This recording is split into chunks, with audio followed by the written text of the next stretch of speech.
دومره مضبوط دی چې غوس غوس دی خو سا نه ورکوي. د پښتنو د قامیت وجود چړو لاندې دی. اوس به د مینې د خوږو زور مې ته هم ومنې. ته ګورې نه ستا د نفرت وجود چړو لاندې دی. پانیپت ملندرا او که میوند دی، هر افغان د خپل تاریخ نه ناخبره. سباوون لره ماضي لوستل پکار دي، هر یو ځوان د خپل تاریخ نه ناخبره. دوی د امن محبت جنازې ویستې، انسانان د خپل تاریخ نه ناخبره.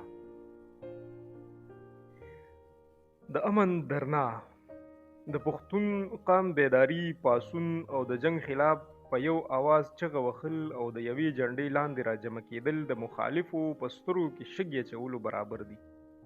دا هغه قام دی چې دوی چرته په نظریو، سوچونو، فکرونو او رویو نه بلکې په مذهب هم نه دی یو شوي.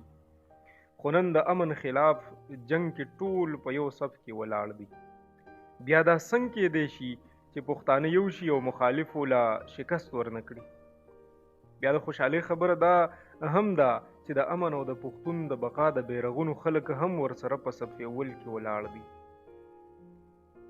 دا ټول کریډټ د سواد درنو او سپېڅلي خلکو ته ځي چې هغوی د نظریو نه بالاتر د قام د یووالي او د خپل بچو د روښانه مستقبل په خاطر یوه دومره لویه جلسه وکړه.